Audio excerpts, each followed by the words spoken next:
In that segment tonight, the press reporting on the audio tape that has severely damaged Donald Trump. The New York Times, as mentioned, printed a bunch of four-letter words on its front page, reporting on the tape. That's extremely rare. The Washington Post, which broke the story, did not do that. However, there was one falsehood in the initial report that Trump had unilaterally attacked the Clinton marriage. We pointed that out on Friday. It was in response to being called a misogynist. Now, the Post reporter, David Fahrenthold, was given the audio, apparently by somebody associated with the NBC program Access Hollywood. Joining us now from Washington, the associate editor of the Washington Post, Bob Woodward. Were you involved with any of this? Okay. Not at all. So I want to ask you journalism questions because this parallels what you did somewhat in the Watergate investigation.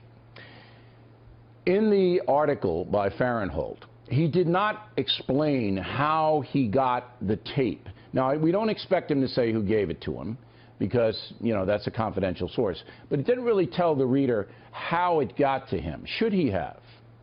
Well, he has said now publicly that he's not sure of the motive of the person who gave it to him. I think key here is motive, and you always want to explore it.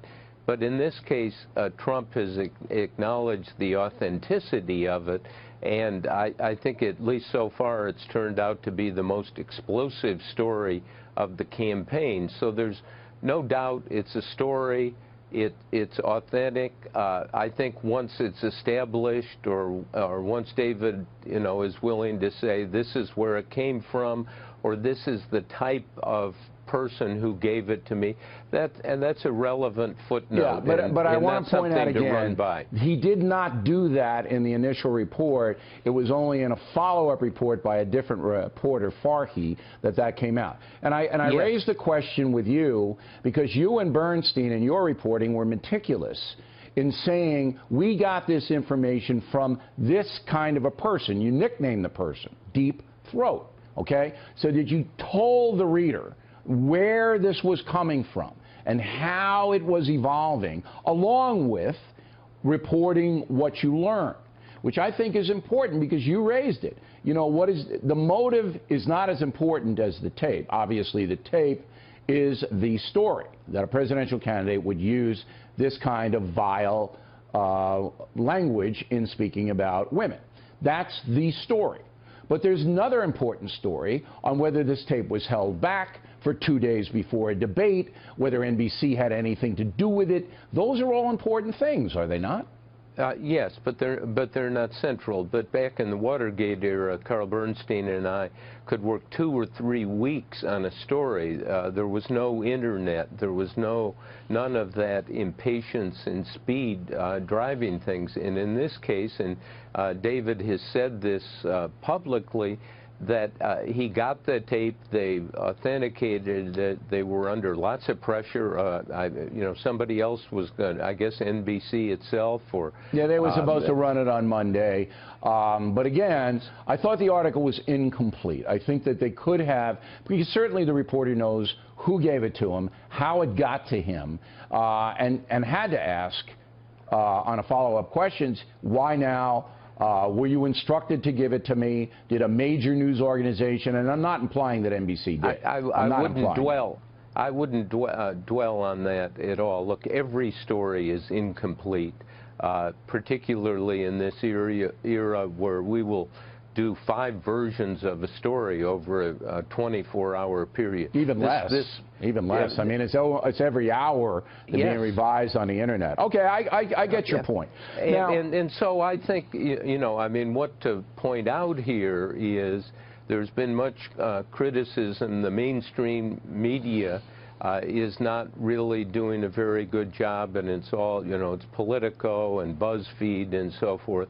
And if you look at the big stories in the campaign, this is probably number 1.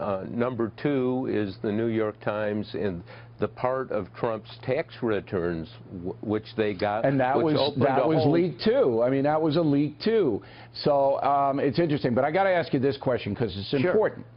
All right. So when you are seeing the overall reportage from your vantage point as an associate editor of the Washington Post, there's no doubt that the editorial parts of the Post and the New York Times hate Donald Trump. They despise him. They couldn't be worse toward him. Then you see the New York Times in reporting on the tape story on the front page. The front page use the F word and the P word when they never did that with Bill Clinton. Ever in a million years did they do that when they were covering the Lewinsky thing. But here it is, right in your face. So a person like me goes, that's intentional. They hate him so much, they violate their own standards so that everybody hates them along with the editorial board. Am I wrong? Well, I think you kind of are. That, look, this tape has run on television almost endlessly, so anyone who wants to fill in the blanks on some of those words... But why put it into the paper then? You know, just put the F and blank blank. Like, why not do that?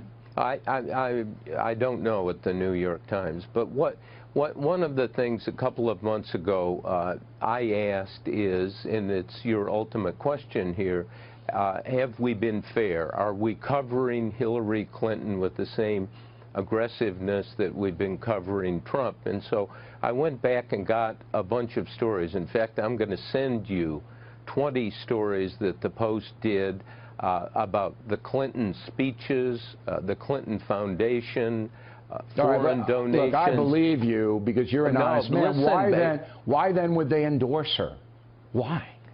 Well, I don't know. I mean, hey, there really is a Chinese wall between don't the endorse anybody. side. Don't endorse anybody. But don't tell me she's the worst person on earth and then endorse her.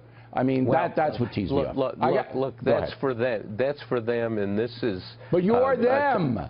You're part of them. No, don't have anything to do with the editorial side. Believe me. I believe you. There are divisions on this, but this.